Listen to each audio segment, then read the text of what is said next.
Sí, doctora, ya se logra ver anemias Sí, hemolíticas. ya, perfecto. Entonces comenzamos, ¿sí? Vamos a hablar de anemias hemolíticas. Me van a disculpar, he intentado estar con el ordenador, pero no he podido, así es que comenzamos acá ya.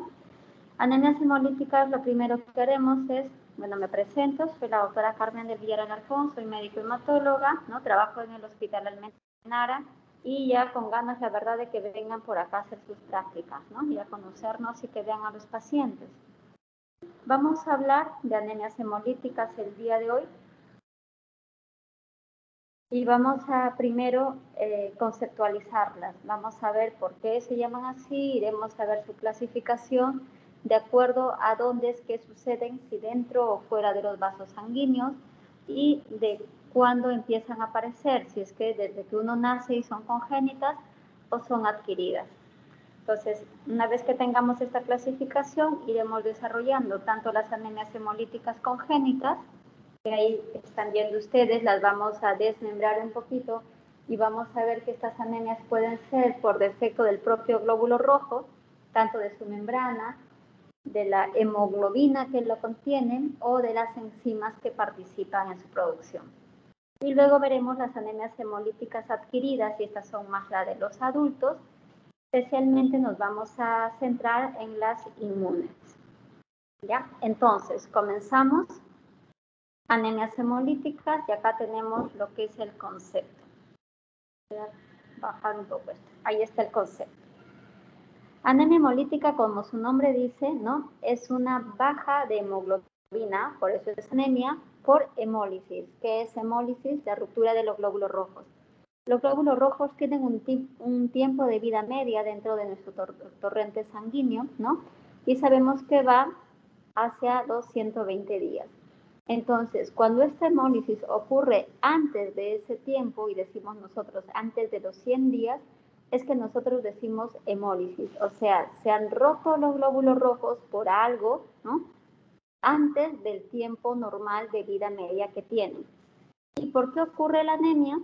Porque la fábrica de la sangre, que le decimos, ¿no? La productora, que es la médula ósea, intenta compensar esta ruptura de glóbulos rojos, esta anemia, y esta compensación no es suficiente, ¿no? Entonces, por eso es que ocurre la anemia. Vean que el nombre es anemia hemolítica, no es visitopenia hemolítica, no es pancitopenia hemolítica, es anemia hemolítica. Significa que el resto de las series en el hemograma, me refiero glóbulos blancos y plaquetas, han de estar en valores normales, ¿no? Entonces, anemias hemolíticas sería la destrucción prematura del glóbulo rojo antes, ¿no?, del tiempo normal. Cuando el glóbulo rojo muere de forma normal se llama hemocateresis. A esto se llama hemólisis porque ocurre antes. Y anemia por la falla o la respuesta medular insuficiente. Cuando las anemias hemolíticas ocurren, o cuando la hemólisis de estos glóbulos rojos ocurren dentro de un vaso sanguíneo, se le llama hemólisis intravascular, ¿no? El nombre mismo lo dice, dentro del vaso sanguíneo. Y cuando ocurre fuera de este es el extravascular. Y empiezan a clasificarse además en otra forma como congénitas adquiridas, si es que uno nace con algún defecto que va a producir esta hemólisis, o los adquiere, ya veremos por qué, durante la vida adulta principalmente. Cuando hay hemólisis significa ruptura, ¿no? Ruptura del glóbulo rojo, vamos a ver, y ahí en una flecha les he puesto una imagen, esos glóbulos rojos rotos, ¿no? Los glóbulos rojos rotos, fragmentos de glóbulos rojos que se van a llamar esquistocitos, y es lo que vamos a ver nosotros en la lámina periférica. Entonces, seguimos. Acá tenemos la diferencia de las hemólisis intra y extravascular. Hacia la derecha veremos la hemólisis intravascular, ahí ven ustedes el endotelio del vaso sanguíneo, ¿no? Esas dos rayas rectas, y vemos los glóbulos rojos que están dentro.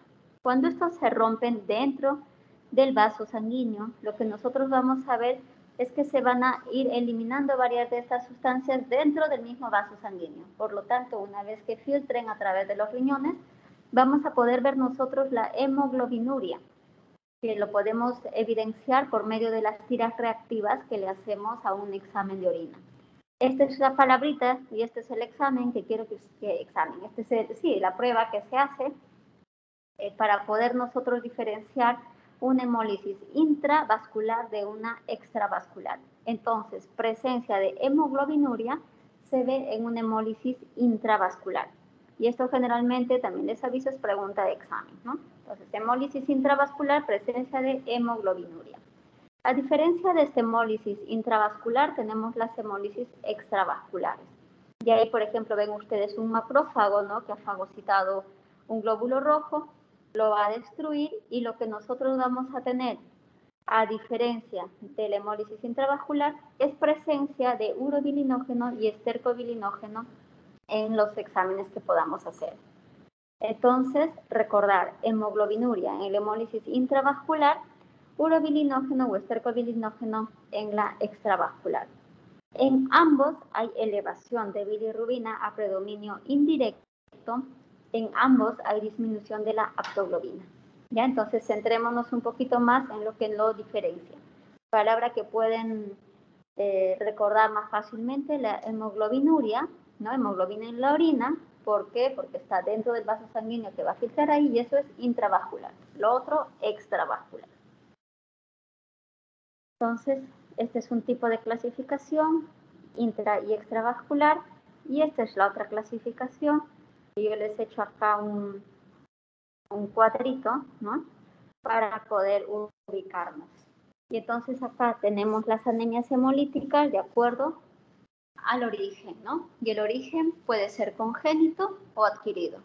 Y cuando es congénito, vamos a ver aquí hacia la izquierda que tenemos tres posibilidades. Uno es el glóbulo rojo que altera su membrana y por lo tanto si se altera la membrana celular, la célula cambia de forma, ¿no? Y tendremos defectos como esferocitosis, eliptocitosis, estomatocitosis, ¿no? Defectos en la membrana con cambio de la forma del glóbulo rojo. Nosotros vamos a hablar en la clase de la esferocitosis. Luego podemos tener defecto de la propia hemoglobina dentro del glóbulo rojo. Y aquí tenemos dos tipos de defectos. Cuando se altera la cantidad de las cadenas de globina, tenemos las talasemias, que pueden ser alfa-beta-talasemia. Y cuando se altera a nivel cualitativo la hemoglobina, tenemos la presencia de la hemoglobina S, que es la anemia falciforme, ¿no? Anemia falciforme, anemia drepanocítica o hemoglobina S, cualquiera de estos nombres. Esto es alteración de la hemoglobina. Y la tercera forma es cuando hay un déficit enzimático. Y acá puede haber alteración en dos vías, ¿no?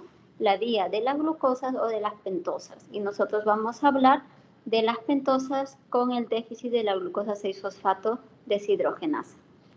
Entonces, nos centramos acá. Anemias hemolíticas de origen congénito significa que nuestros pacientes van a ser niños, ¿no? Y hay tres brazos: la membrana del glóbulo rojo, la hemoglobina que está dentro del glóbulo rojo o las enzimas. Comenzamos acá a hablar de forma general del cuadro clínico de una anemia hemolítica. Y el cuadro clínico lo que va a tener es una triada principalmente. Las anemias hemolíticas van a cursar con anemia, ya en el nombre lo dice, ictericia, porque recordemos que al romperse los glóbulos rojos, la bilirrubina va a aumentar a predominio indirecto, ¿no? Y puede haber esplenomegalia. En algunas anemias hemolíticas más que en otras, pero la presencia de esplenomegalia es importante. Entonces acá yo les he puesto estos grafiquitos, que son muy básicos, ¿no? Pero para que ustedes recuerden: anemia, ictericia, esplenomegalia. Una triada que no se van a olvidar y que cuando ustedes vean a sus pacientes, cuando hagan el internado, ingresar un paciente con ictericia, no solo van a pensar en hepatitis, ¿no?, sino también que pudiera estar haciendo una anemia hemolítica. A nivel laboratorial, las anemias hemolíticas también acá se los voy a presentar de forma general y luego vamos a ir hablando de, ¿no?, en cada una de ellas. Pero a nivel de laboratorio, quiero que recuerden que dentro de las pruebas que hagamos van a haber dos que están disminuidas. ¿Cuáles van a ser?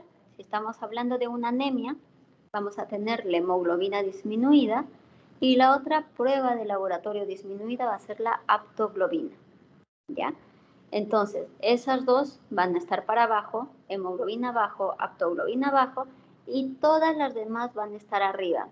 ¿Cuáles son todas las demás? Son aquellas que van a reflejar ese tratar de compensar de la médula ósea, esa mayor producción. ¿Cuáles son estas pruebas del incremento de la eritropoiesis? Son la deshidrogenasa láctica, ¿no?, que va a estar incrementada. Los reticulocitos, que son los glóbulos rojos jóvenes, también van a estar incrementados. Si nosotros pincháramos, que no es lo usual en una anemia hemolítica, pero hiciéramos un aspirado de médula ósea, también encontraríamos a todas las células madre que van a dar origen a los glóbulos rojos, ¿no?, en mucho mayor cantidad, y a eso se llama hiperplasia eritroide. A nivel de pruebas de laboratorio en la bioquímica, hemos dicho que las bilirrubinas van a estar incrementadas a predominio indirecto. Si se trata de una hemólisis extravascular, vamos a tener presencia de urobilinógeno o estercobilinógeno, y si tenemos una hemólisis intravascular, vamos a tener hemoglobinuria. En frotis de la sangre periférica, nuevamente les muestro ahí a los esquistocitos, que son los fragmentos de los glóbulos rojos. Ahí con la flecha indicada, ¿no? Entonces, teniendo esto como cuadros generales, ¿no?, como qué es lo que vemos en la clínica, qué es lo que vemos en laboratorio de todas las anemias hemolíticas, vamos a ir hablando de cada uno de estos tipos, ¿no?, con un ejemplo de ellos.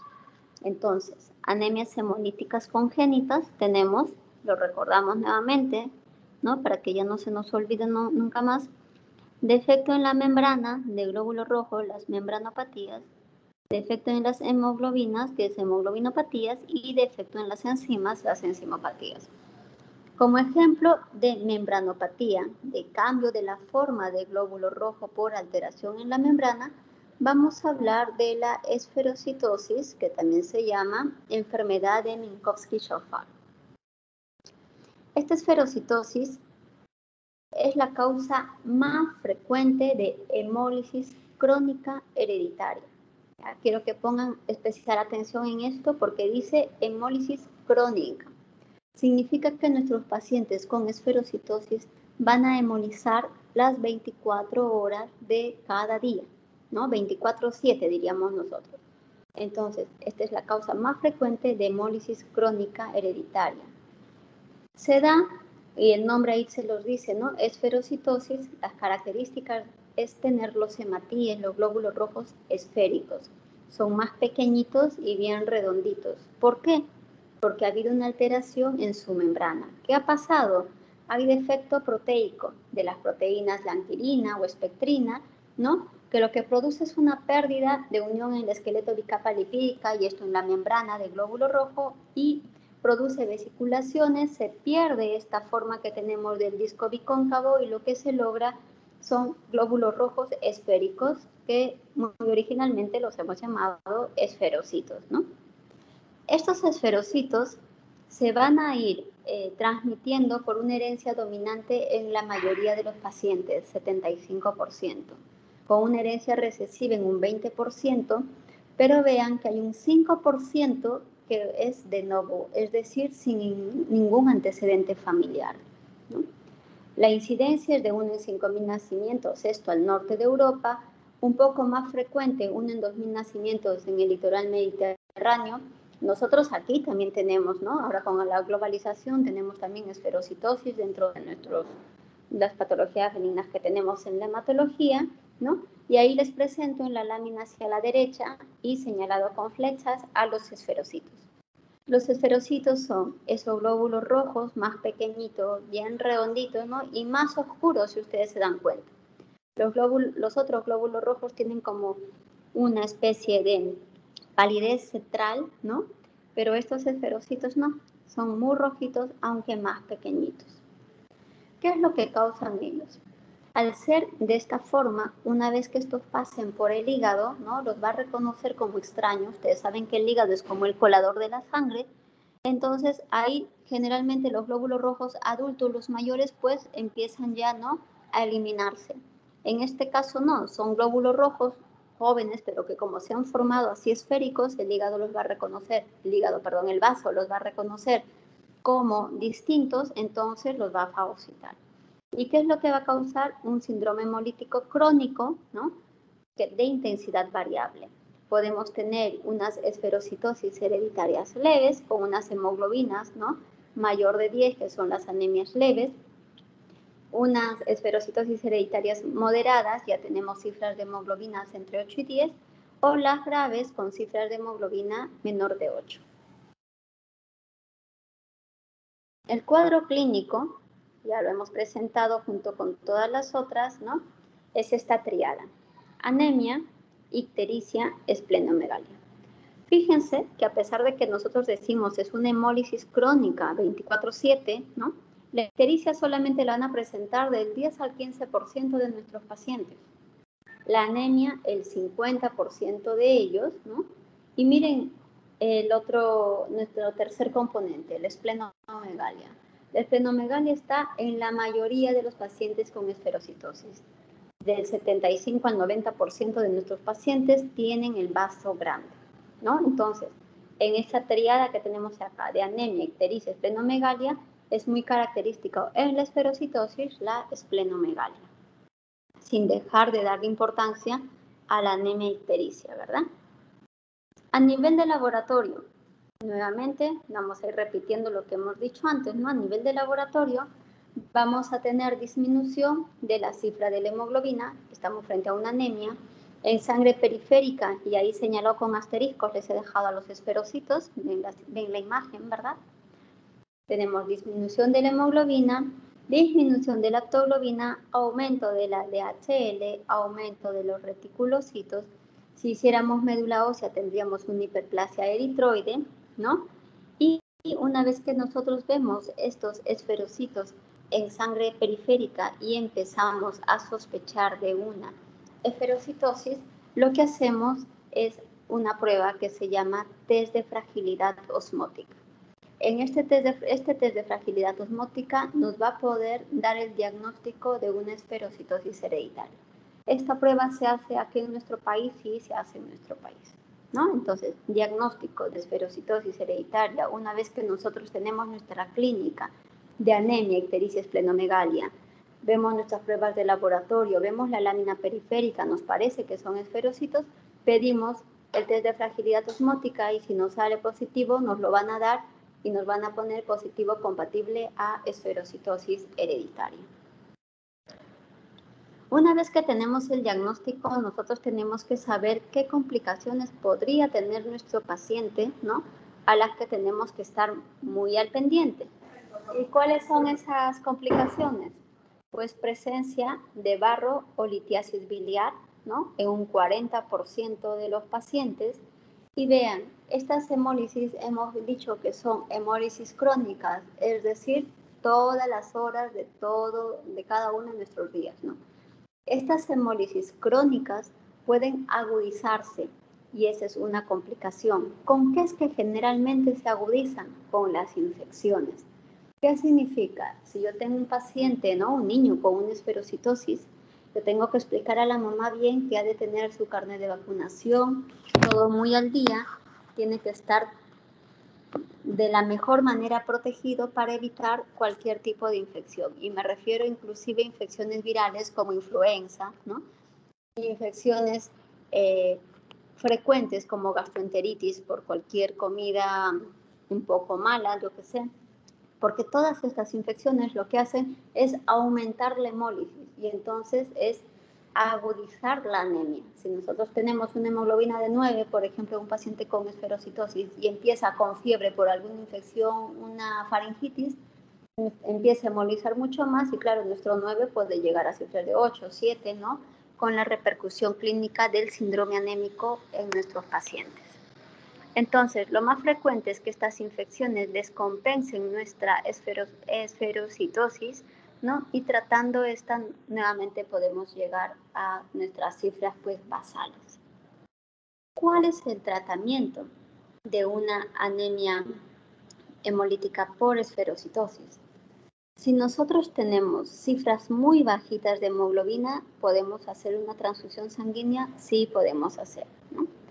Ahora, un paciente con esferocitosis, hay que hacerle también el dosaje de hierro para ver si además necesita hierro. Recuerden, no todas las anemias se tratan con hierro, aunque eso es de usual uso por todo el mundo, ¿no? Uno tiene anemia, tome hierro.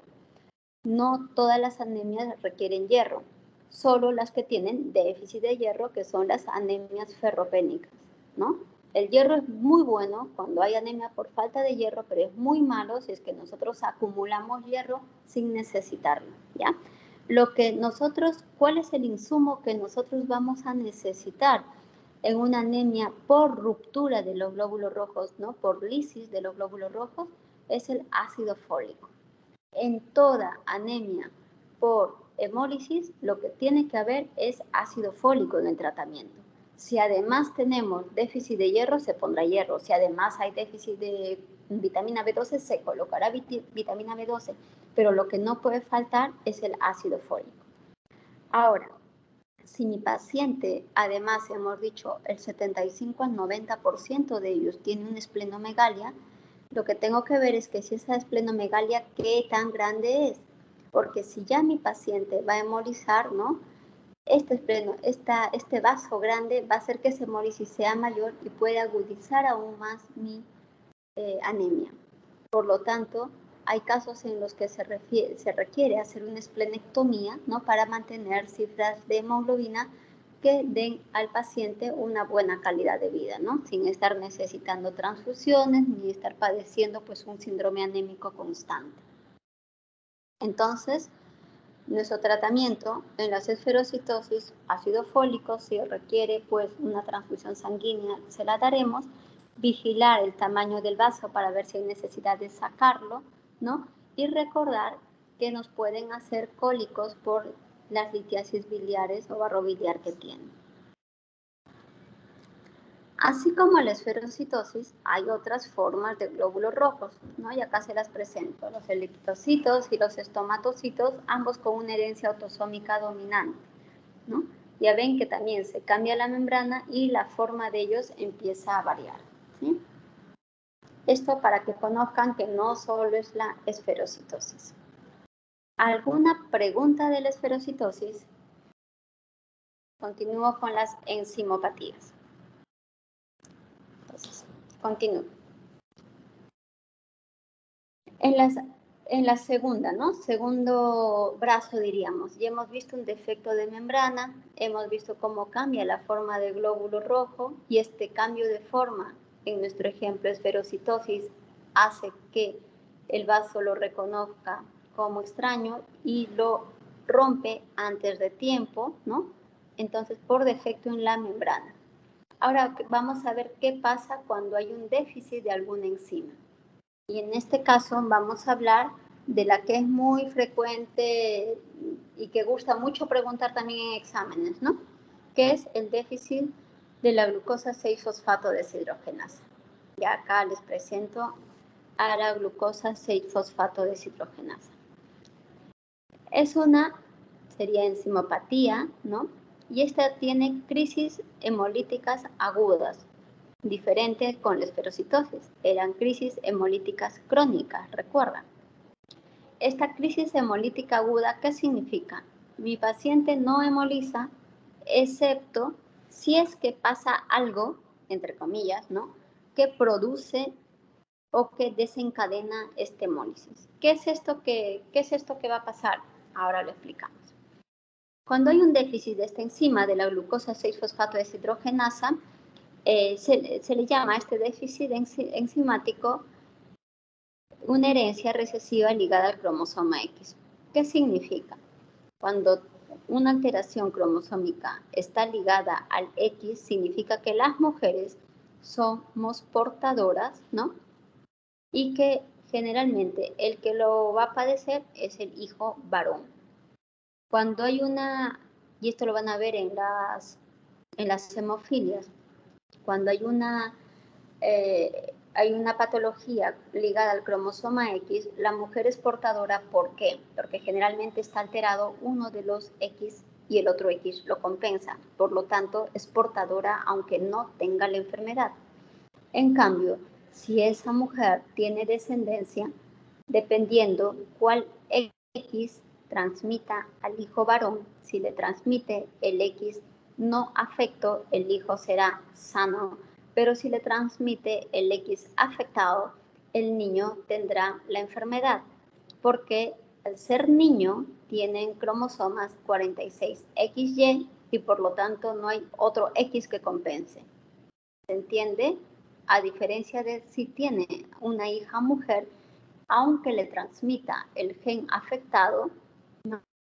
Esa niña va a tener el otro X que lo compensa, por lo tanto puede ser portadora. Entonces, en cuanto a lo que es porcentajes, cuando una mujer sea portadora de este déficit enzimático y el papá no, cada que ella quede embarazada, tenga descendencia, es como un tirar la moneda. Si es varón, hay 50-50 de que tenga la enfermedad, y si es mujer, hay 50-50 también por ciento de posibilidad de que sea portadora. ¿Se entendió esto? ¿No?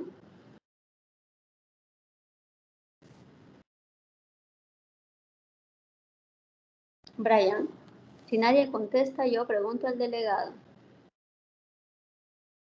Sí, doctora. ¿Sí? Ya.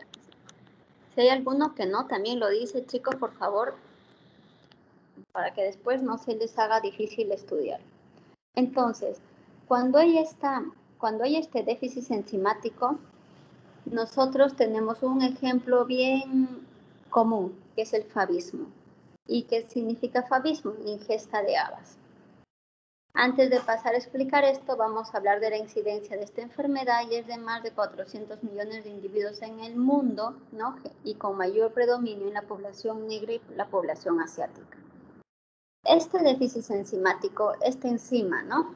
La glucosa 6-fosfato deshidrogenasa, va a participar en lo que son las reacciones de las vías de la pentosa. Si ustedes ven la imagen ahí en el cuadrito, van a ver que el G6PD, ahí está en la parte sobre una flechita, ¿no? Está justo en la primera reacción donde va a participar la glucosa 6-fosfato para la producción del NAD y su cambio a NADPH. Este NADPH, al producirse, va a proteger a las células de un estrés oxidativo, mantiene el glutatión reducido, y en cristianos significa, ¿no?, que va a haber reducción de radicales libres del oxígeno y por lo tanto se mantiene la hemoglobina. Cuando esto no ocurre, aumentan los radicales libres del oxígeno y va a empezar a disminuirse, va a empezar a haber hemólisis. Como es un déficit enzimático, o sea, disminución de esta enzima, nuestro diagnóstico va a ser en el dosaje, en la estimación de esta actividad de la enzima. Y el análisis es un análisis cuantitativo espectrofotométrico de esta tasa del NADPH, ¿no? Si nosotros vemos que se produce menos, entonces diremos hay un déficit de la glucosa 6-fosfato deshidrogenasa. Estos exámenes también se hacen en nuestro país, o sea que el examen sería, ¿no?, dosaje o de frente, déficit glucosa 6-fosfato deshidrogenasa, y si nos dicen que está deficitario, pues entonces tenemos el diagnóstico. ¿Qué es lo que ocurre? Para que ocurra esta hemólisis que hemos dicho que es aguda, el paciente ha de entrar en contacto con un agente oxidante, se llama así, un agente que necesite de esta enzima para poder metabolizarse.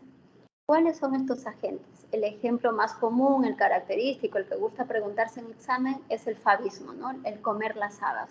Cuando uno come habas, necesita esta enzima para poder metabolizarlas. Cuando no ocurre esto, o cuando hay un déficit enzimático, pasa todo lo que les he descrito de estas vías de la pentosa, y por lo tanto empieza a producirse hemólisis.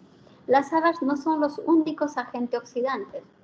Acá les he puesto cuáles otros agentes oxidantes pueden haber que son muy comunes, ¿no?, y que muchas veces no pensamos en ellos cuando se nos presenta una hemólisis. En los niños generalmente se empieza a diagnosticar esta enfermedad a los 9 meses, ¿no? 6, 9 meses, 6, 8, 9 meses, cuando empiezan ya a darle sus papillitas y empiezan por ahí, alguien les dio habas y entonces empezaron a hemolizar. Así como estas habas en los niñitos pequeñitos, hay otros medicamentos como el Bactrim, que es el sulfametoxazol, ¿no? También otros como la nitrofurantoína, súper comunes de uso para la citus, las infecciones del tracto urinario, las aspirinas, el cloranfenicol, la isoniazida, que se usa muchísimo desde profilaxis hasta tratamientos en nuestro país en tuberculosis, ¿no? Que somos endémicos, y anticonvulsivantes como la fenitoína. Estas hemólisis van a ser agudas, es decir, el paciente entra en contacto con las habas, con el Bactrim, ¿no? Los que tengan susceptibilidad, claro. Entran en contacto con el agente oxidante y van a producir una hemólisis intensa, ¿no? Pero autolimitada. Significa no va a hemolizar todo el día, ¿no? Termina de metabolizarse o de catalizarse todos estos agentes oxidantes y la hemólisis para por sí sola, se autolimita. Hay presencia de hemoglobinuria en esta patología. ¿Qué significa esto? A ver, que la hemólisis es intra o extravascular.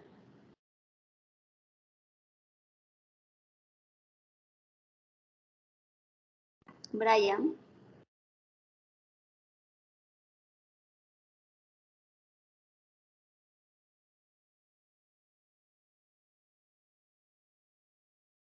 Chicos, ¿me escuchan? Extravascular, doctora. Intravascular. Acuérdense, hemoglobinuria significa hemoglobina en la orina. Para que salga en la orina ha tenido que filtrarse, o sea, ha tenido que llegar por la sangre a los riñones para filtrarse. Si está dentro o si está en la sangre, está dentro de los vasos sanguíneos, por lo tanto es intravascular.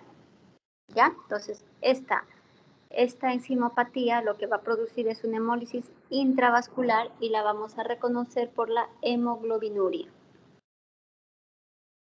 Seguimos. ¿Cuál creen ustedes que sería el tratamiento de esta anemia hemolítica? ¿Qué piensan? A ver.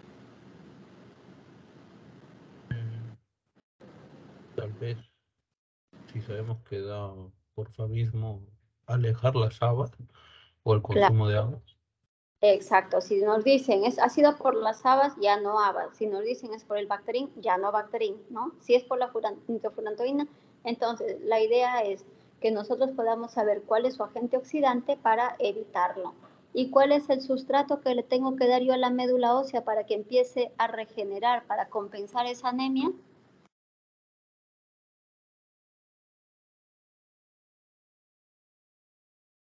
¿Mm?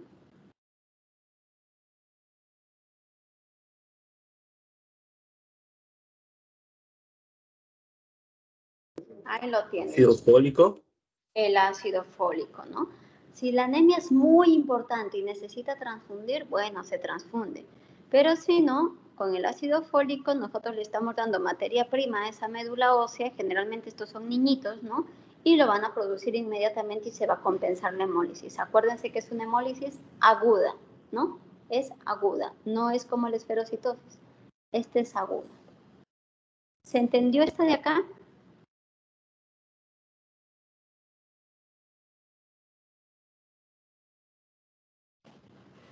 Vamos entonces un ejemplo de las membranopatías, tenemos un ejemplo de las enzimopatías, ¿no? Y ahora vamos a hablar de las hemoglobinopatías. Si ustedes se dan cuenta, estas anemias hemolíticas congénitas casi son el propio glóbulo rojo, ¿no? Se alteró su membrana, un déficit enzimático con el que nazco o la propia hemoglobina de glóbulo rojo.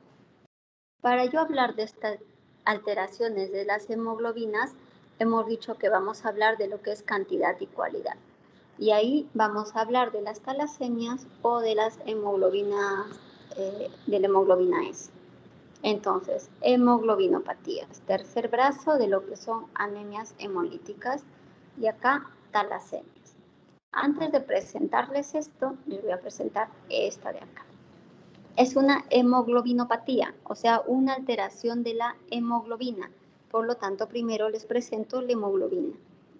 Ahí tienen el glóbulo rojo y lo hemos deshecho, ¿no? Lo hemos abierto un poquito y ahí vemos cadenas de las globinas. Cadenas alfa, cadenas beta, son nuestras cadenas de las globinas. Tenemos el grupo M, que es ese celeste que está ahí, ¿no? Lo ven en medio. Y el hierro, que está encima del M. Y ya ven ustedes que siempre medicina es bastante lógica, ¿no? Se llama hemoglobinas porque ahí tenemos el grupo M y las cadenas de globina, hemoglobina. Nosotros los adultos tenemos, todas las personas, ¿no? La hemoglobina A1 y A2. Pasa que en su mayoría, no solo 95, sino hasta 99% puede ser hemoglobina A1. Por lo tanto, nosotros cuando decimos mi hemoglobina es de 12.7, nos estamos refiriendo a la A1. ¿No? Nadie me dice, doctora, yo tengo hemoglobina A1 de 13.5, ¿no? Simplemente hemoglobina. ¿Por qué? Porque es la más frecuente. Pero debemos saber que también existe la hemoglobina A2, que va entre un 1 y un 5% de la hemoglobina total, y en la vida fetal nosotros tuvimos nuestra hemoglobina F, que es la hemoglobina fetal. Estas son las clases de hemoglobinas que normalmente tenemos las personas, ¿no? En la vida fetal y luego en la vida adulta. Y entonces, una vez de saber eso y de haber visto que necesitamos cadenas de globinas alfa, beta y nuestro grupo hemihierro dentro de la estructura del glóbulo rojo, vamos a hablar, recién volvemos, de las talasemias. Y entonces las talasemias van a ser o van a formar parte de lo que son las hemoglobinopatías estructurales, ¿no? Y es la propia estructura de la hemoglobina que se va a alterar. Van a haber mutaciones genéticas que van a hacer que estas cadenas de globina estén deficitarias. Entonces, son a causa de mutaciones genéticas que van a hacer que haya una disminución parcial o total de la síntesis de las cadenas de globina. Ya muta el propio ADN, ¿no? Entonces, ya nos vamos imaginando que si queremos diagnosticar esto, no nos sirven test como en la esferocitosis y fragilidad osmótica, ya no un dosaje de la enzima como en el déficit de la glucosa 6-fosfato deshidrogenasa, sino que acá vamos a tener que hacer estudios genéticos. ¿Por qué? Porque lo que nos está causando es esta disminución, ¿no?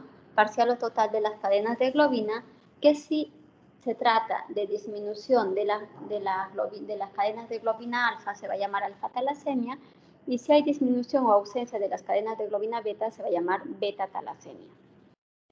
Entonces,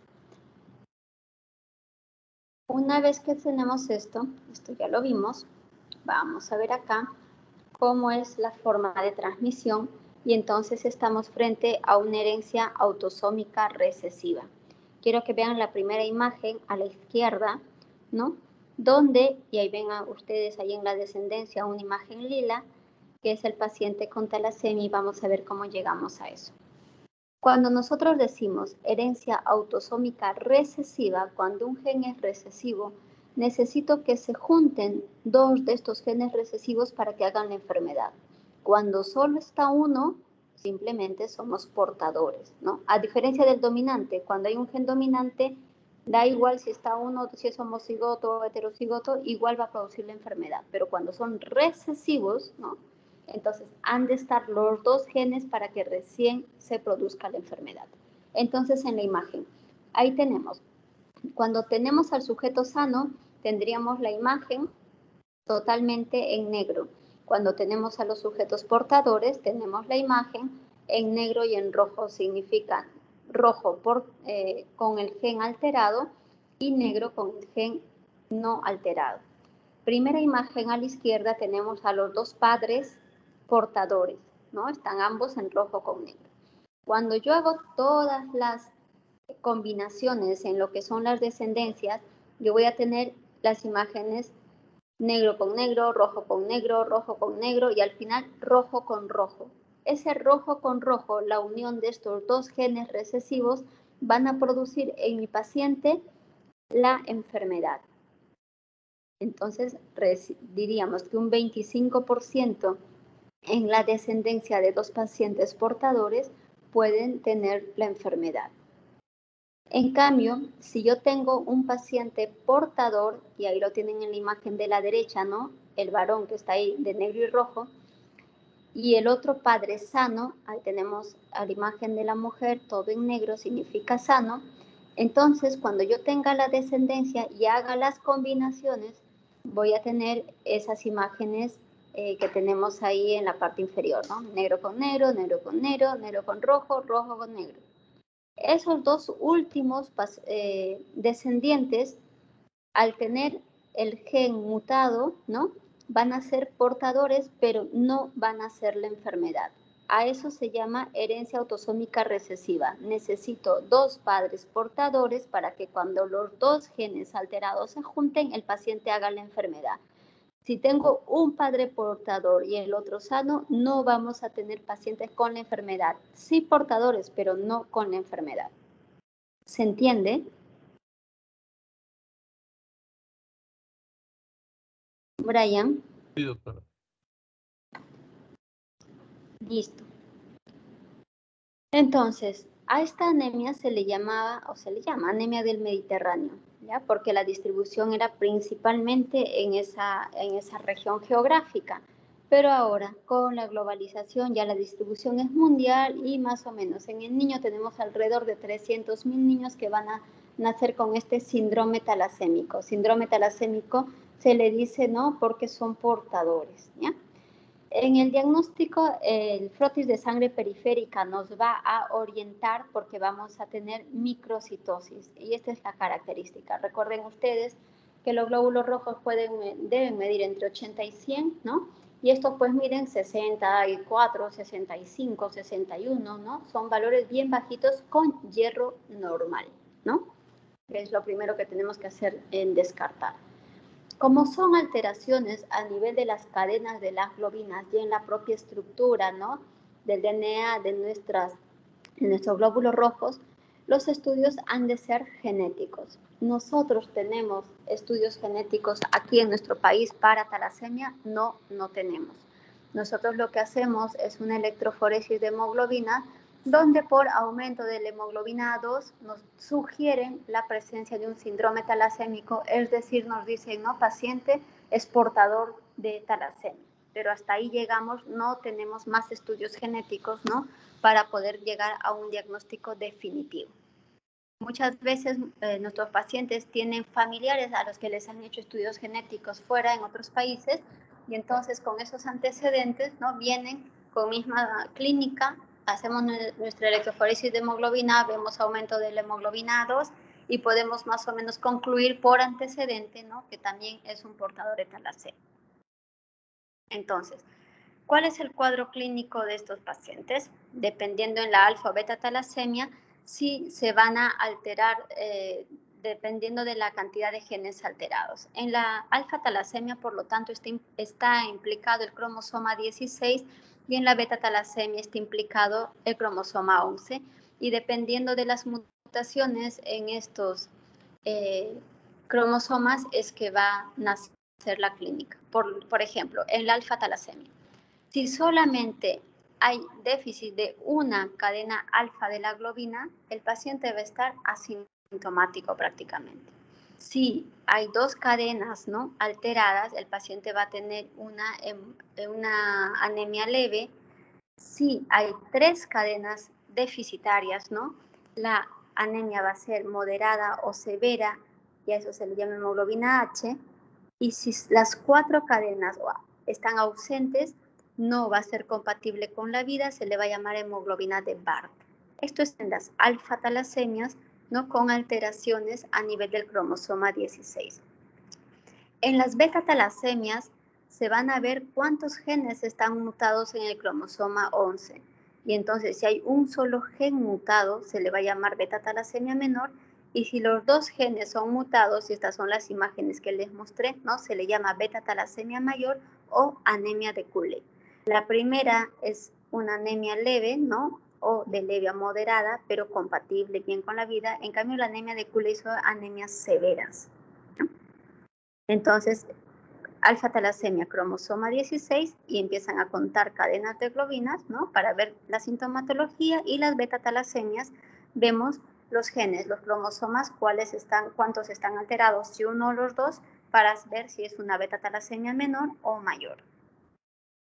¿Cuáles son las complicaciones de estas talasemias?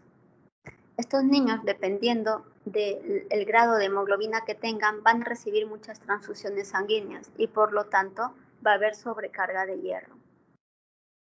Cuando hemos dicho que en la tríada tenemos anemia, ictericia y esplenomegalia, ¿no? Cuando estas esplenomegalias son muy grandes, nuestra indicación de tratamiento implica o incluye a la esplenectomía. Cuando hay esplenectomía, nosotros tenemos que proteger a nuestros pacientes de las infecciones por gérmenes encapsulados. Me refiero a meningococo, neumococo, incluida también la influenza. Entonces, estos pacientes han de recibir vacunas, por ejemplo, meningococo, neumococo, cada dos semanas antes de la esplenectomía y luego a los 5 años y cada 5 años. Y de la influenza, pues, anual.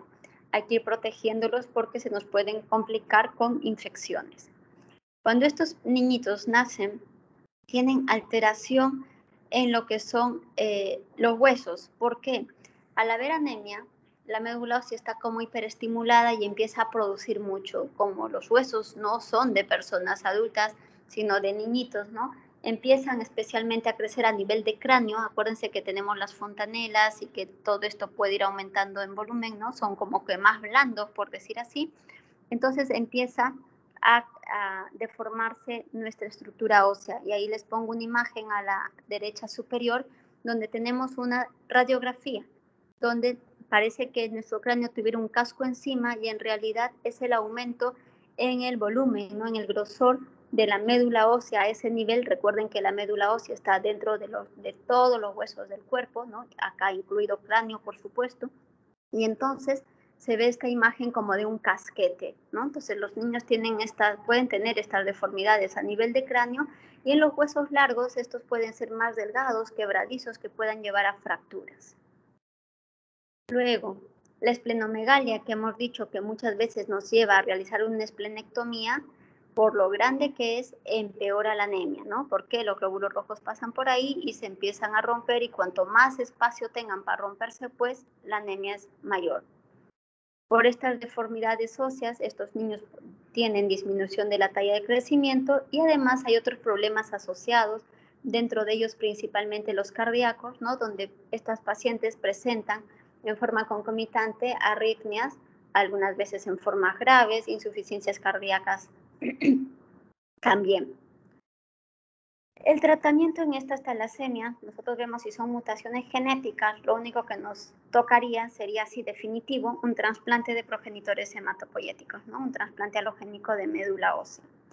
En medio, si nuestros pacientes tienen una sobrecarga de hierro, daremos quelante de hierro para eliminar ese hierro. Hemos dicho que no todas las anemias se tratan con hierro porque el hierro no es bueno cuando es necesario, pero si no, se empieza a acumular en otros órganos y nos empieza a afectar otros órganos. Por lo tanto, si tenemos sobrecarga de hierro, tenemos que dar quelantes de hierro para eliminar este mineral.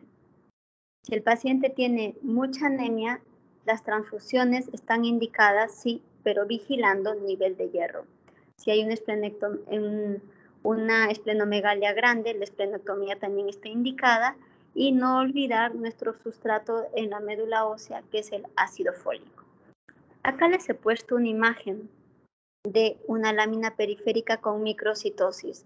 Recuerden que los esferocitos son también pequeñitos, pero son bien redonditos y bien llenitos, ¿no? Bien rojitos. En las talasemias, generalmente nuestras láminas periféricas son como las que les muestro, ¿no? Que hay microcitosis, sí, pero no es, y con hemólisis, ¿no? Con ciertos grados de anemia que ustedes pueden ver ahí en la parte blanca, en la parte media blanca de los glóbulos rojos, que muchos de ellos parecen hasta anillos, ¿no? Por lo blanco que está en la parte central. Entonces, esto es lo que me interesa que sepan en lo que son las talasemias, ¿ya? Esto en lo que eran las hemoglobinopatías estructurales a nivel cuantitativo. ¿Por qué? Porque hemos visto que hay déficit en la producción de las cadenas de globina, ¿no? Que forman parte de la estructura de la hemoglobina.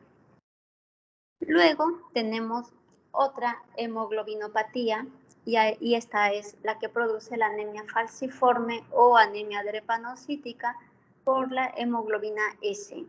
Y se llama así por la forma característica que tienen sus glóbulos rojos, que ahí se los muestro también en imágenes, ¿no? Y que son glóbulos rojos que tienen forma de hoz, si quieren llamarla así, forma de plátano, si quieren llamarlos así, ¿no?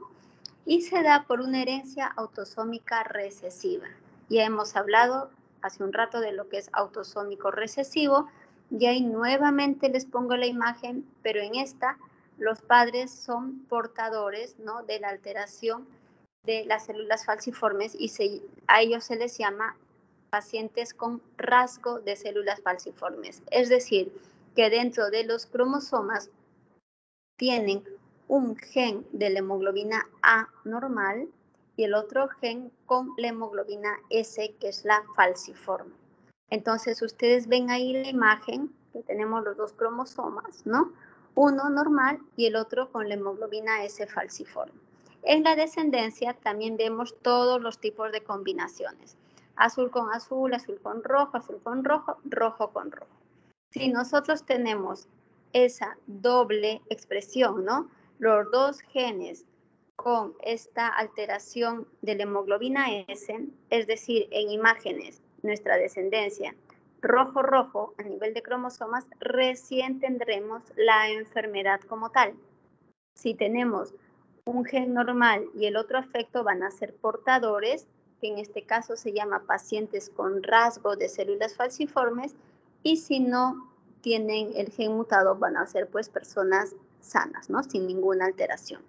La lámina periférica, vuelvan a verla por favor, son esos glóbulos rojos más delgaditos como plátano, ¿no? Y esos son los glóbulos rojos falciformes. Esa es a la que llamamos hemoglobina S. Esta anemia falciforme es muy característica de mayor predominio en la raza negra. Por lo tanto, tenemos muchos estudios, ¿no?, de lo que son las incidencias a nivel de esta población, y decimos que 1 de cada 3 bebés negros o afroamericanos van a nacer con este rasgo de células falciformes. Rasgo significa un gen con la alteración y el otro sano. Eso 1 de cada 3 es muchísimo, ¿verdad? Luego decimos que 1 de cada 365 bebés, igual negros o afroamericanos, ya van a nacer con la anemia de células falciformes. También la incidencia es muchísima, 1 de cada 365. Estos son datos que tenemos de estadística a nivel de esta población, pero sabemos que ya la distribución global de todos, ¿no?, por todo el mundo, ha hecho que tengamos muchos de estos pacientes en muchas otras áreas geográficas, ¿no? Entonces, muchos de ellos provienen de origen hispano, el sur de Europa, Medio Oriente, Asia, India, ya ven, por todas partes estamos distribuidos. Por lo tanto, en nuestro país hay, por supuesto que hay. Esta anemia de células falciformes es muy bonita verla al microscopio, porque van a ver esos glóbulos rojos que acá también se los muestro ya en gráfico esquemático, ¿no? ¿Cómo se diferencia del glóbulo rojo normal? Vemos acá el glóbulo rojo normal, un disco bicóncavo, ¿no?, que ahí tiene la parte central un poquitín más pálida que el resto. Cuando lo vemos de lado, vemos una hemoglobina normal, se llama así. Y si vemos el glóbulo rojo falciforme, ahí lo tenemos y es como una hoz, ¿no?, un plátano, como quieran llamarlo. Entonces, esta morfología eritrocitaria nos va a hacer sospechar de una anemia falciforme. Vamos a ver estos drepanocitos y vamos a decir, puede ser una anemia falciforme. ¿Cómo es que yo lo voy a constatar? Voy a hacer una electroforesis de hemoglobina y en esa electroforesis de hemoglobina me van a decir, sí, hay hemoglobina S y en tanto de porcentaje. Así como se acuerdan, teníamos hemoglobina A1, hemoglobina 2, hemoglobina fetal, en esta patología además tenemos hemoglobina S. Entonces, si entre todas tienen que hacer un 100%, nos han de dar el resultado con el porcentaje de esto, ¿no? La clínica, acuérdense, anemia, ictericia, y ahí me falta algo en la triada. ¿Recuerdan cuál es? Esplenomegalia. La esplenomegalia, ¿no? ¿Cuáles van a ser las complicaciones? Y ahí vuelvan a la imagen acá que tengo a la derecha. ustedes ven, al ser estos glóbulos rojos falciformes, en forma de plátano, de hoz, como quieran llamarlo, cuando están discurriendo por el vaso sanguíneo, se encuentran entre ellos y muchas veces se enganchan, ¿no? Por decirlo así. Y entonces empieza uno con el otro, y finalmente hacen como un ovillo que puede bloquear el flujo sanguíneo, ¿no? Dependiendo del calibre que éste tenga. Entonces, cuando bloquea el flujo sanguíneo, lo que va a producir son estas crisis vasooclusivas, crisis de dolor vasooclusivas. ¿Dónde va a ocurrir generalmente esto? A nivel de piernas y abdomen. Esto es lo más frecuente, ¿ya? ¿Por qué se van a desencadenar estas crisis vasooclusivas? Pueden desencadenarse por la altura. Dependiendo a cuánto de metraje sobre el nivel del mar se encuentren nuestros pacientes, van a necesitar mayor oxigenación, ¿no es cierto? Por la mayor presión atmosférica. Esta altitud lo que puede provocar estas crisis vasooclusivas, al igual que los cambios de temperatura. En los cambios de temperatura, ustedes saben que cuando hay mucho calor, ¿qué hay? Vasodilatación, pues como que puede discurrir más fácil los glóbulos rojos ahí dentro de los vasos sanguíneos. Pero cuando hace frío, ¿qué pasa? Hay vasoconstricción. El lumen del vaso sanguíneo disminuye, también puede favorecer a estas crisis vasooclusivas. Y la deshidratación, ¿no? Y eso sí se entiende. Si diríamos así en un lenguaje muy coloquial, diríamos, pues si la sangre está muy espesa o menos espesa, ¿no? Más espesa puede provocar que haya mayor agregación de estos glóbulos rojos, mayor formación de ovillos, por lo tanto, mayor obstrucción de vasos sanguíneos y producción de estas crisis de dolores vasooclusivas. Entonces, ¿cuáles son las complicaciones? Y estas van a ser las complicaciones principales, ¿no? Son crisis vasooclusivas que dan dolores muy intensos que pueden llevar al paciente a la emergencia, ¿no? Por ejemplo, y no son exclusivas, hemos dicho que son con más predominio a nivel de abdomen y extremidades, pero por ejemplo, hay muchos varones que llegan con priapismo, dolores intensos que muchas veces van a requerir drenajes, ¿no? Esto lo hacen nuestros colegas los urólogos por la vasooclusión que están produciendo, ¿no? Pueden producir anemias severas, puede haber secuestro esplénico, las infecciones, pueden haber cálculos biliares, pueden haber alteraciones a nivel de muchos órganos, no solamente en piernas y abdomen, ¿no? Puede haber daños oculares y esto con mayor frecuencia a nivel de retinas, puede haber un daño a nivel pulmonar que puede similar, ¿no? Que puede asemejar a una hipertensión pulmonar, pueden haber trombosis en distintos órganos, ¿no? Pueden haber signos como que de edema, inflamación en los dedos que puede producir artritis, pero lo que principalmente se ve en ellos son las crisis vasooclusivas. Entonces, cuando nosotros querramos tratar a nuestros pacientes, tendremos que saber en qué momento está. ¿Está en un momento crónico? ¿No? O sea, ¿es un tratamiento de forma crónica o es un tratamiento en el momento de la crisis vasooclusiva? Cuando nosotros tenemos a nuestros pacientes ya diagnosticados con esta anemia falciforme, lo que nosotros hacemos es darle unos citorreductores, o sea, medicamentos que van a romper estos glóbulos rojos, ¿no? Y el nombre de este es la hidroxiurea, hidroxicarbamida, es el que tenemos acá en el Perú. Y lo que hacen es rompen glóbulos rojos. No son exclusivos, no van directamente a romper glóbulos rojos, sino una vez que nosotros se lo damos al paciente, va a romper glóbulo rojo, glóbulo blanco, plaquetas. O sea que ha de ser un tratamiento con bastante seguimiento para no producirme, ¿no? Además, leucopenia y trombocitopenia. ¿Cuál es el fin de este tratamiento? Al romper los glóbulos rojos, lo que hago es tratar de eliminar glóbulos rojos falciformes, ¿no? Y que empiece mi paciente a producir hemoglobina fetal. ¿Cómo lo voy a yo monitorizar? Puedo hacer nuevamente mi curva de la electroforesis de hemoglobina, donde voy a disminuir un poco la cantidad de hemoglobina S y va a aumentar mi hemoglobina fetal. Para esto tengo que darle yo también a mi paciente ácido fólico, ¿no? Que es el sustrato que requiere la médula ósea cuando hay lisis de los glóbulos rojos. Si mi paciente es una niña, estas anemias se van a agudizar desde la menarquia, ¿no? Cuando viene la primera menstruación, entonces ahí se me agudiza. Entonces, yo he de intentar, ¿no? Vigilar, además, que no haya acá déficit de hierro. Ustedes saben que en una menarquia, cuando hay cualquier tipo de hemorragia, incluida esta, lo que nosotros eliminamos es más hierro. Cuando hay pérdida sanguínea, lo que el paciente probablemente va a tener es anemia ferropénica, va a necesitar hierro. Entonces, en mi paciente con anemia falciforme, niña, que tiene la menarquia, y a partir de ahí empezamos con estas hemorragias mensuales, además he de vigilar el hierro. Si mi paciente tiene hemoglobinas muy bajitas, ¿puedo transfundir? Sí que puedo transfundir, siempre fijándome en no acumular hierro, ¿no? Porque si no tengo que quelarlo finalmente. Y si mi paciente también es un déficit de la propia hemoglobina, mi último tratamiento sería, ¿no?, el trasplante de progenitores hematopoyéticos para poder cambiar toda esta genética de la hemoglobina. Acuérdense que en estos pacientes, voy a volver a estas imágenes de acá, a ver, a esta imagen primera.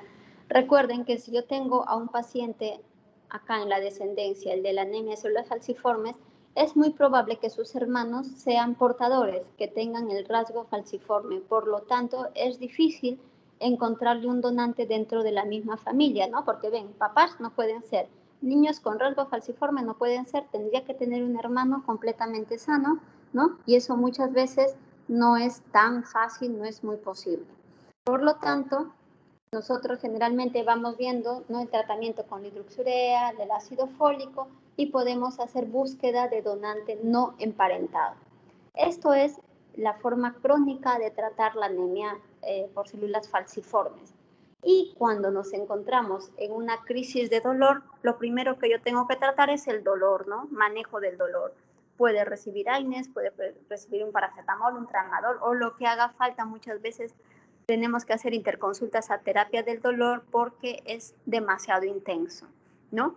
Si es un dolor por priapismo, haremos además de terapia del dolor, interconsulta a urología. Si la anemia es muy severa, haremos transfusiones y estas transfusiones me va a ayudar además a hidratar a mi paciente. Recordemos que uno de los desencadenantes era la deshidratación. Si yo transfundo paquete globular, voy a indicar o voy a ingresar en mi paciente glóbulos rojos normales, ¿no?, que ya me va a venir bien. Recuerden que los glóbulos rojos lo que hacen es transportar oxígeno y esa es mi finalidad, que todas las células del cuerpo estén oxigenadas. Por lo tanto, con la transfusión yo puedo ingresar glóbulos rojos, me va a ayudar en lo que es la oxigenación, me va a ayudar en lo que es la deshidratación, ¿no?, y me puede ayudar, por lo tanto, también en el control del dolor. Acá hay algo que se me ha olvidado en la crisis de dolor. Fíjense que en crisis de dolor ya no tengo la hidroxurea, ya me la he quitado. Esa no va cuando hay crisis. Pero sí hay algo que me he olvidado aquí abajo y ustedes me van a decir, ¿cuál es?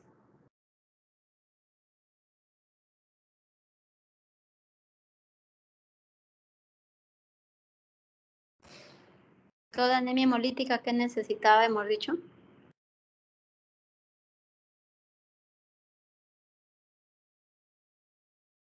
Brian, pobre Brian, ya su delegado está, porque ahorita no tengo la lista a la mano, pero si no, la próxima yo voy llamando a todos. Ácido fólico, ¿ya? En crisis de dolor no va la hidroxurea, pero sí va el ácido fólico. Siempre hay que dar sustrato a la médula ósea para que empiece a producir. Estos son los ejemplos de las anemias hemolíticas congénitas que les he querido presentar hoy, ¿no?, para nuestra clase. ¿Alguna pregunta, chicos, hasta ahí? Porque después de las congénitas tenemos las adquiridas, ¿no? Brian, ¿continuó? Sí, doctora. Ya. Anemias hemolíticas adquiridas. Y acá nuevamente Vamos a ver el concepto, ¿ya? Para nuevamente fijarlo. Esta destrucción, que ya hemos dicho que hemólisis es destrucción de los glóbulos rojos, esta destrucción de glóbulos rojos ya no va a ser por alteración de algo del glóbulo rojo, ¿no? Hemos hablado en las congénitas, se alteró su membrana, no tenemos las suficientes enzimas, se alteró la propia hemoglobina, no, esta ya no va a ser alteración del propio glóbulo rojo con la que nacemos, sino van a ser alteraciones o diremos, debidos a factores externos. Ya van a ser lisis por factores externos. Estos factores externos van a alterar a los glóbulos rojos. ¿Pero cómo los van a alterar? Por ejemplo, mi glóbulo rojo nace normal. Está discurriendo por mi torrente sanguíneo y se le posa algo encima. Se le posa algo encima y el vaso lo reconoce como anormal y lo destruye. O puede ser mi glóbulo rojo está normal y está flotando en medio, ¿no? Ahí en todo el líquido este que tenemos de sangre y algo ahí en ese medio en el que se encuentra está fallando, por lo tanto hay lisis. Entonces, no va a ser alteración de glóbulo rojo per se, por su membrana, por su hemoglobina, sino factores externos. Algo que se le posó o algo que se encuentra en el medio donde está flotando. ¿Qué es lo que va a producir la lisis? Y nuevamente tenemos ahí a los fragmentos de glóbulos rojos que se los muestro en la lámina. La clasificación, nuevamente la tenemos aquí, pero nos vamos hacia el lado derecho. Recuerden, hemos hablado de esta congénita, de efecto del propio glóbulo rojo, ¿no? Membrana, la hemoglobina, la enzima. Ahora nos vamos al otro lado, adquirido. Cuando hablamos de las anemias hemolíticas adquiridas, nuestros pacientes van a ser generalmente adultos. No digo en su totalidad, generalmente, ¿no? Adultos. Y cuando sean adquiridas, a mí me va a interesar saber si esta anemia hemolítica es inmune o no inmune. Es decir, mi cuerpo, destruyo mis glóbulos rojos o por alguna otra condición se están destruyendo, pero no soy yo misma, ¿no? Que hice un clic al revés y los empiezo a destruir. Cuando es inmune significa yo los destruyo. Yo confundo mis glóbulos rojos por X motivo y los destruyo. ¿Cómo puedo saber si esto está pasando o no en mi organismo? Por una prueba. Y la prueba se llama test de Coombs directo. Directo, ¿por qué? Porque vamos a examinar al propio glóbulo rojo. No estoy hablando de su membrana, de sus hemoglobinas, de sus enzimas, no. Pero sí voy a analizar qué es lo que está pasando con el glóbulo rojo y por eso se llama test de Coombs directo. Cuando este test de Coombs directo me sale positivo, digo, esto es inmune. Inmune significa antígeno anticuerpo, ¿no es cierto? Cuando nosotros decimos, tome tal cosa para que eleve su sistema inmune, significa para que yo tenga anticuerpos para que me defienda contra X noxa que me podría atacar. Por lo tanto, en nuestras anemias hemolíticas, cuando nosotros hablamos de origen inmune, también estoy hablando de anticuerpos, ¿no? Que yo estoy produciendo contra algo. En este caso, el contra algo puede ser contra mis propios glóbulos rojos. Y cuando pasa eso, se le llama test de Coombs directo positivo, ¿no? De tipo autoinmune. Significa yo destruyo mis propios glóbulos rojos.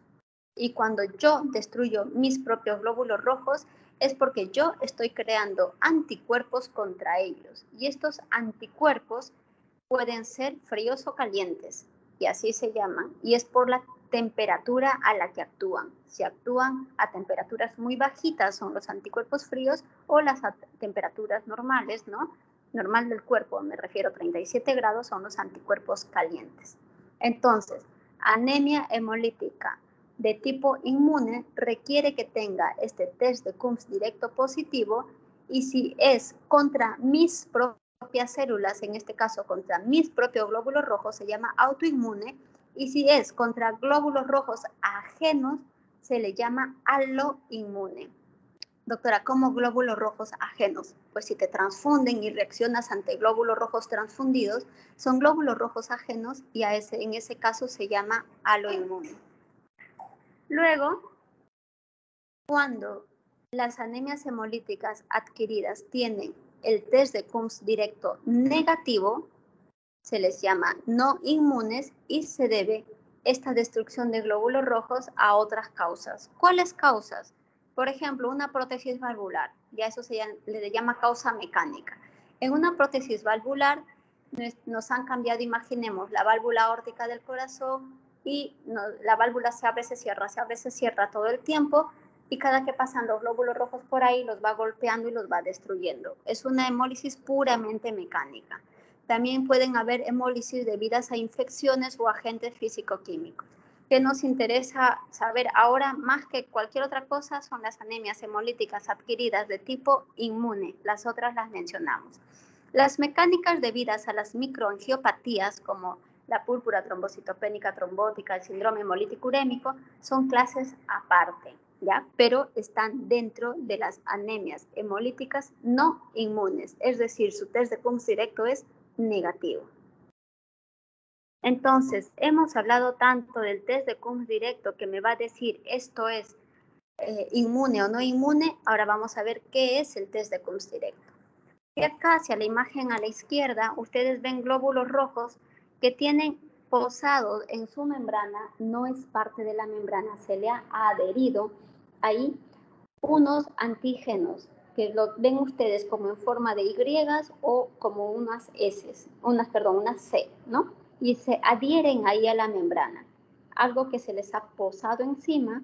Entonces, cuando yo hago el test de Coombs directo, es para examinar estos glóbulos rojos. Yo le agrego a mi muestra el reactivo del Coombs y el reactivo del Coombs va a tener anticuerpos contra estos antígenos que están posados en los glóbulos rojos. Entonces, si es que yo agrego y si estos glóbulos rojos tienen esos antígenos, lo que va a haber es, imagen a la derecha, aglutinación, ¿no? Antígeno-anticuerpo se va a empezar a unir y los glóbulos rojos se van a empezar a aglutinar. Ya eso se llama prueba de Coombs directa, positiva, ¿no? Prueba de Coombs directa positiva. ¿Por qué? Porque hubo unión antígeno-anticuerpo, se aglutinan y eso es lo que yo veo en mi reactivo y por lo tanto digo test de Coombs directo positivo. Por lo tanto, problema inmune. En el laboratorio, igual que todas las anemias hemolíticas, ¿cuáles van a descender? La hemoglobina, aptoglobina. ¿Cuáles van a aumentar? Ya esto lo saben, ¿no? Por respuesta medular, DHL incrementada, reticulocitos incrementados. Si pincho médula ósea, una hiperplasia eritroide y a nivel bioquímico, las bilirrubinas elevadas a predominio indirecto. Si tenemos la hemólisis intravascular, presencia de hemoglobinuria, y si tenemos la hemólisis extravascular, imagen de arriba, la presencia de urobilinógeno o estercol bilinógeno, ¿no? Este es el laboratorio que hemos estado hablando desde el inicio de la clase. Entonces, cuando nosotros tenemos las anemias hemolíticas Coombs directo positivo, tenemos anemias hemolíticas inmunes. Y estas anemias hemolíticas inmunes se va a dar por la presencia de anticuerpos contra antígenos del glóbulo rojo, ¿no? Recordemos esos que se posan en la membrana.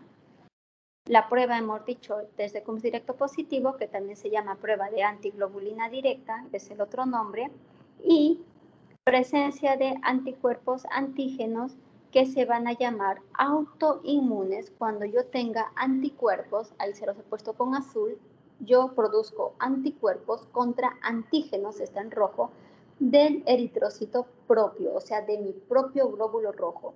Yo produzco anticuerpos contra mis propios glóbulos rojos, se llama autoinmunes. Si yo produzco anticuerpos contra hematíes ajenos, en este caso hemos hablado de las transfusiones, se llama aloinmunes. Entonces, comenzaremos con las anemias hemolíticas autoinmunes y hemos dicho que dependiendo de la temperatura a la que actúen, se van a llamar anticuerpos calientes, si es a 37 grados, ¿no? La temperatura corporal, o anticuerpos fríos, pues si son grados mucho menores. Y dentro de ellos vamos a ver otros subtipos que los iremos desarrollando. Las anemias hemolíticas por anticuerpos calientes van a representar la mayor parte de las anemias hemolíticas autoinmunes, de un 70 a un 80%. El tipo de anticuerpo que yo voy a producir es de tipo IgG-IgA, principalmente IgG. Y cuando yo pida por sospecha, ¿no?, mi test de Coombs directo, el test de Coombs directo me va a decir, es positivo de tipo IgG y tiene significancia clínica porque hay anticuerpos autoinmunes, ¿no?, que requieren tratamiento. O sea, cuando nosotros solicitemos el test de Coombs directo, no vamos a necesitar nada más que ver los resultados donde te dicen exactamente hasta lo que tienes que hacer, ¿ya? Se les llama anticuerpos calientes porque la temperatura de actividad es a 37 grados centígrados y pueden ser idiopáticos en un poco más de la mitad, 50-60% de los pacientes, pero también pueden ser secundarios. Y cuando es secundario, nosotros tenemos la obligación de descartar esas patologías a las que pueden ser secundarias. ¿Cuáles son esas patologías? A nivel hematológico, todo lo que tiene que ver con el linfocito. Cualquier síndrome linfoproliferativo puede estar asociado a una anemia hemolítica autoinmune. Entonces, todo lo que tenga que ver con el linfocito, por ejemplo, linfoma, leucemia linfática crónica, el mieloma, porque la célula plasmática es el estadio final de toda la estirpe linfoide B. No. También puede ser secundario a tumores sólidos, principalmente a los del timoma o un cáncer de ovario. También están metidas ahí las enfermedades autoinmunes, las reumatológicas, el lupus, que siempre puede estar, las artritis reumatoides, las paratelitis nodosas o procesos infecciosos como el VIH. Si nosotros hacemos el descarte de estas patologías y todas nos salen negativas, entonces diremos, esto es idiopático, es decir, no tenemos causa, ¿no? Entonces, cuando tenemos estos pacientes, debemos pedir prueba de VIH, ¿no?, todos los marcadores reumatológicos, podemos pedirle también los marcadores tumorales, y nosotros podemos saber, de acuerdo al hemograma, como si es que tenemos alguna sospecha o a la sintomatología, ¿no?, ganglios, visceromegalia, si tenemos algo referente a cualquier proceso linfoproliferativo. En el caso de que sean idiopáticas, bueno, primero vemos acá la clínica. Recuerden que clínica es de todas las anemias hemolíticas, la triada, anemia, ictericia y la esplenomegalia. Este es una hemólisis de tipo extravascular de intensidad variable, pero puede ser grave en muchos casos. Si es extravascular, ¿habrá hemoglobinuria? ¿Qué dicen?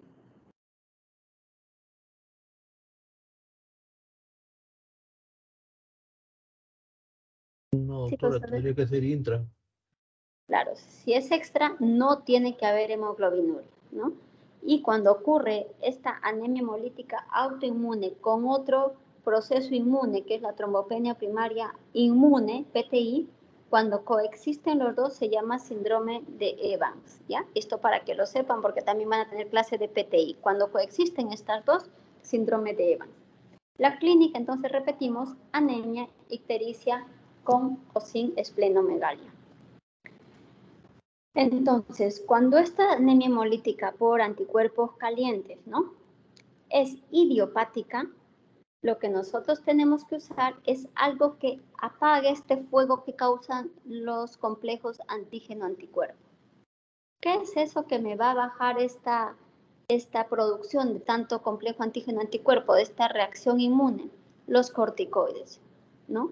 ¿Cuál de ellos? A nivel oral, la prednisona, y podemos dar de 1 a 2 miligramos kilo día, o a nivel endovenoso, ¿no?, la metilprednisolona, que se ponen en pulsos generalmente de 1 gramo al día por 3 días.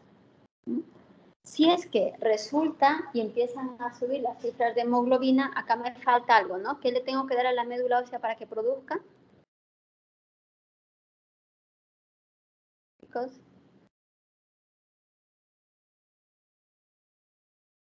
Yo puedo bajar esa respuesta inmune, pero la médula ósea necesita sustrato para producir. ¿Qué me falta acá?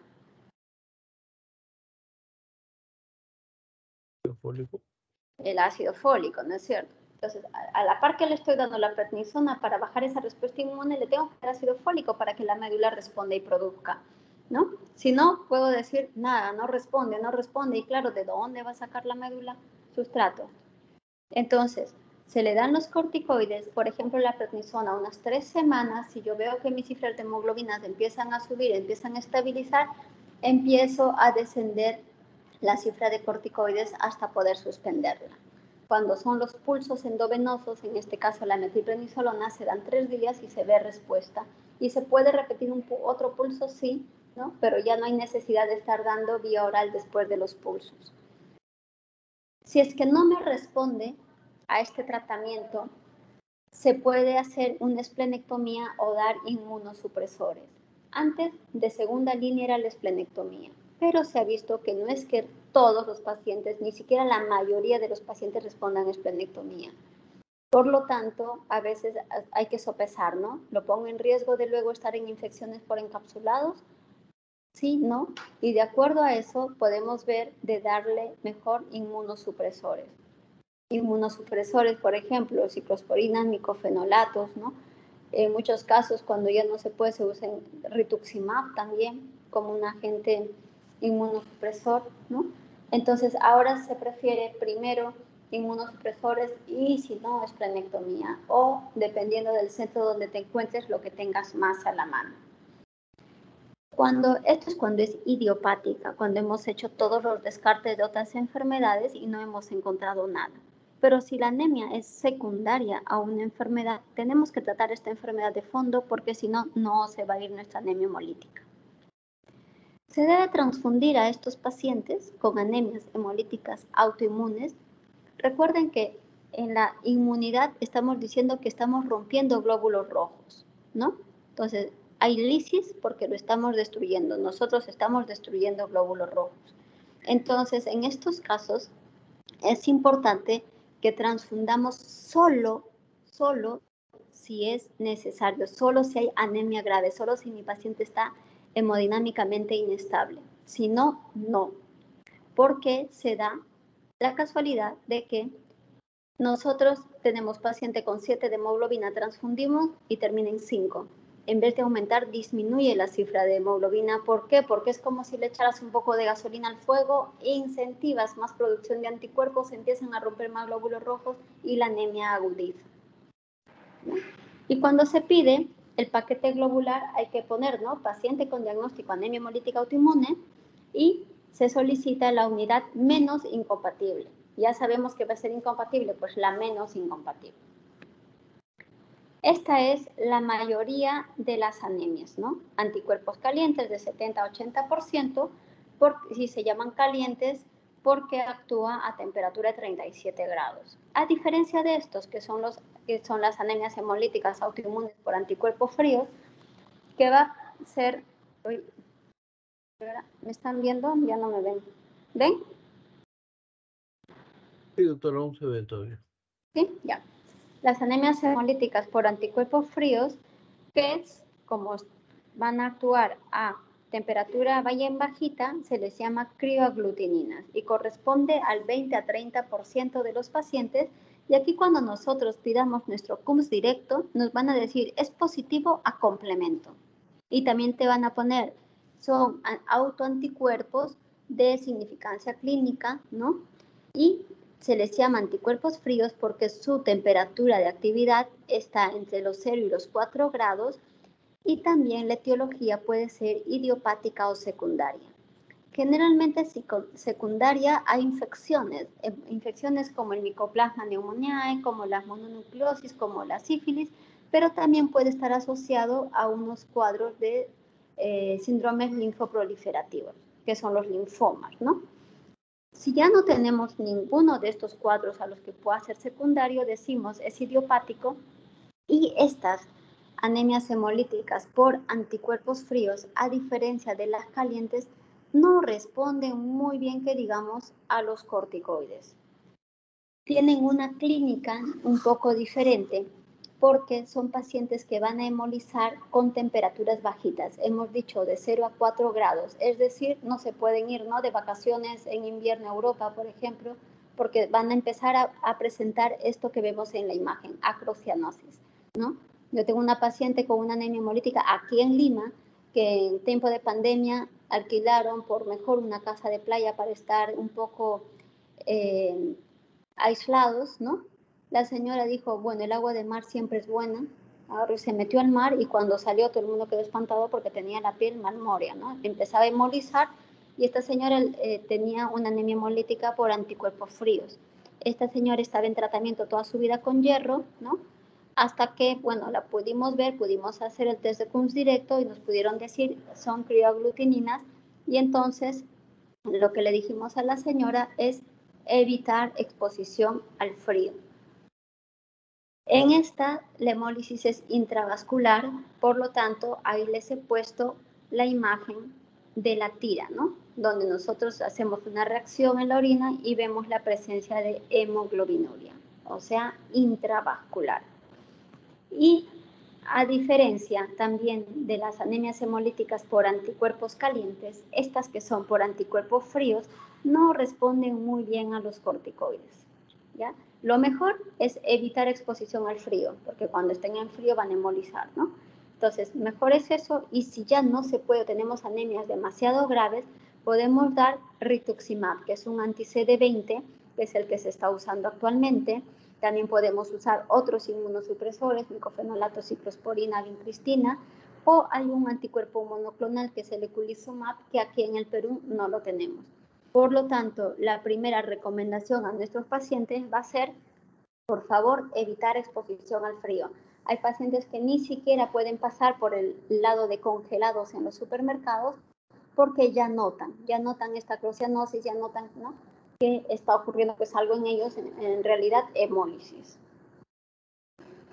Así como hay estas anemias hemolíticas por anticuerpos fríos que hemos dicho, las crioaglutininas que representan el 20 al 30% y con eso ya estaríamos en nuestro 100%, hay otros anticuerpos fríos que se llaman, que tienen nombre propio, hemoglobinuria paroxística a frigori o enfermedad de Donnan-Landsteiner. Menos de un 1% de los pacientes pueden tener estos tipos de anticuerpos que son bifásicos. ¿Qué significa bifásicos? Tienen doble actividad, o sea, actividad a doble o a diferente temperatura. Es decir, cuando están de 0 a 4 grados aglutinan y cuando están a 37 grados hemolizan.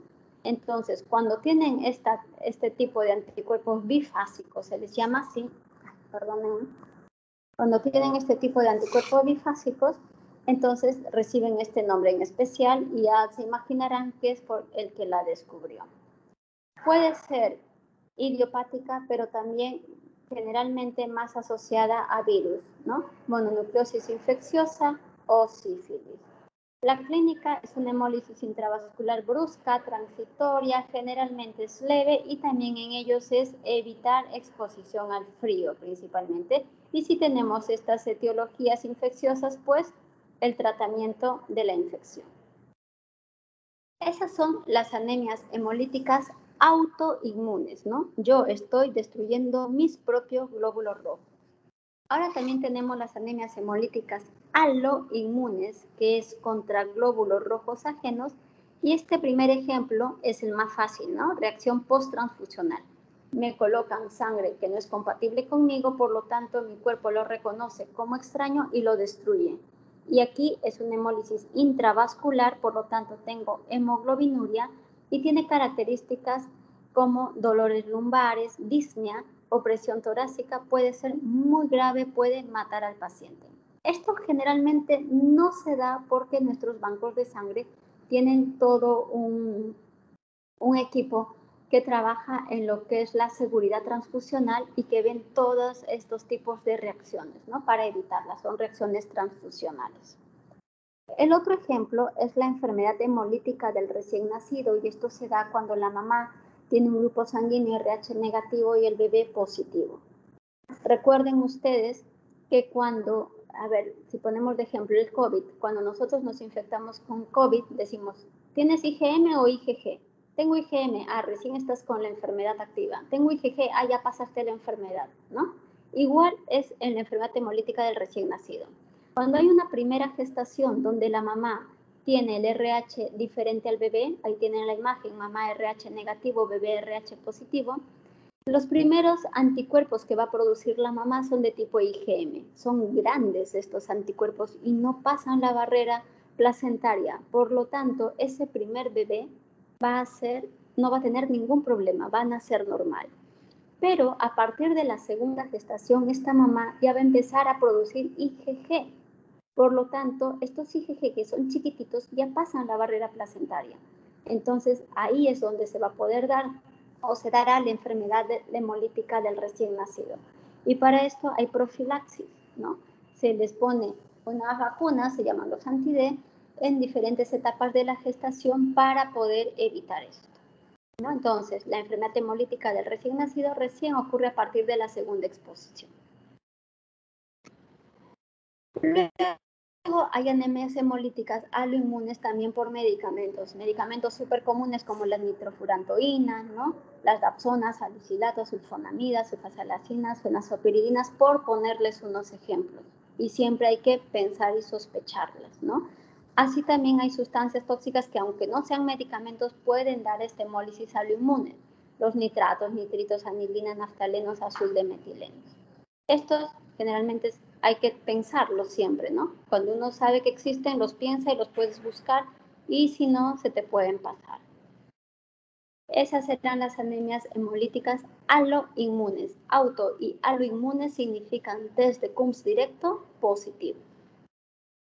Y aquí tenemos unos ejemplos nada más de anemias hemolíticas adquiridas no inmunes. Significa test de Coombs directo negativo. Y esto, ya lo habíamos dicho al inicio, puede ser por alteraciones mecánicas, ¿no? Mecánicas por lesiones cardíacas de grandes vasos, ya habíamos hablado de las prótesis valvulares sintéticas, también cuando hay pacientes que tienen valvuloplastías, ¿no? Ya les han hecho operaciones a nivel de las válvulas cardíacas que las pueden dejar diferentes, de hecho las dejan diferentes a las iniciales, cuando hay reparaciones intracardíacas también, cuando los pacientes están sometidos a las diálisis, ¿no? Por ejemplo la hemodiálisis, todo el torrente sanguíneo ha de pasar por estas máquinas y todas estas mangueritas que finalmente hemolizan glóbulos rojos, ¿no? También cuando los pacientes se someten a operaciones de corazón y entran en circulación extracorpórea, todo esto puede producir hemólisis de tipo mecánico. Aquí no necesitamos darles corticoides, aquí necesito darle ácido fólico para que la médula pueda producir, ¿no? Y compense estas hemólisis. Así como hay estas hemólisis muy mecánicas, ¿no? Que estas válvulas cardíacas, circulación extracorpórea, también hay infecciones que pueden producir hemólisis, producto de la infección, sin presencia de antígeno anticuerpo. ¿Cuáles son esas infecciones? Infecciones súper comunes como los neumococos, meningococos, las salmonelas, streptococos, el Clostridium perfringens, ¿no? Que también hay que saberlos para si en algún momento necesitamos pensarlos, pues recordarlos, ¿no? Y pueden ser pues diagnóstico de algún tipo de anemia hemolítica no inmune que se nos presente. Y luego creo que eso es todo lo que son anemias hemolíticas, chicos. ¿Alguna pregunta?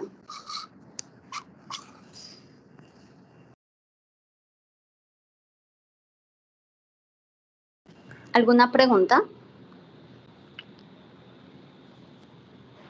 ¿Ninguna? No, pero creo que todo. Creo que había mencionado una que era bifásica, ¿no? Que era de caliente y frío. Sí. ¿Podría repetir el nombre, por favor? Esa es No una llegué que a es notar. esa es la menos frecuente de todas. Es un menos de un 1% de los pacientes la puede tener, ¿no? Y la idea es que nosotros, cuando tengamos un paciente adulto, ¿no? Hagamos nuestra anamnesis, le preguntemos qué es lo que siente, cuándo es que se nota peor, con más cansancio y todo, y ya te va a orientar. La mayoría de ellos, como tienen anticuerpos fríos, va asociado a exposición al frío. Cuando uno haga el test de Coombs directo, ya ahí nos va a salir, ¿no? Tú sospechas de una anemia hemolítica, tal vez puedes sospecharle inclusive que es por anticuerpos fríos, pero ya en el test de Coombs te va a decir esta es una bifásica, y entonces tú vas a saber que está hemolizando y aglutinando a las diferentes temperaturas, ¿no?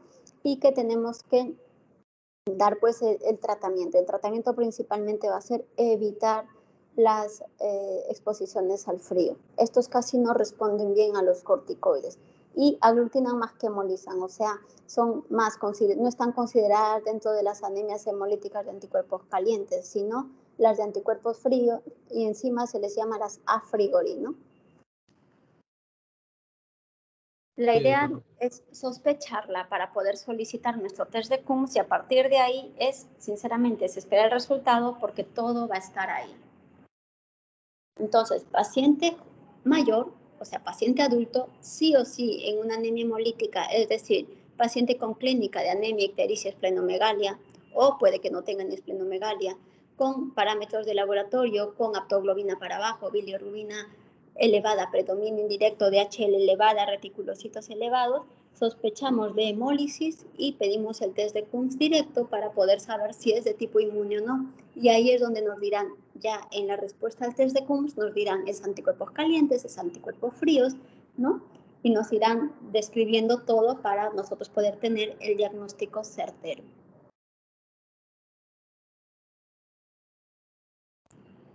¿Alguna otra pregunta, chicos?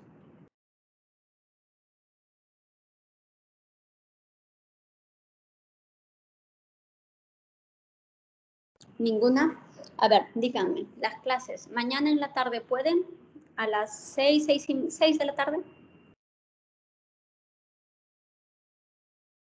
Creo que sí, doctora. No creo que haya compañeros, creo que tengan problemas.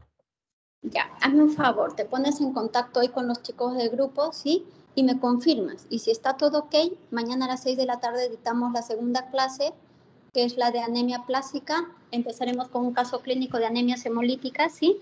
Si tienen alguna pregunta de anemias hemolíticas, la resolvemos y luego vemos lo que es la aplasia medular, ¿sí?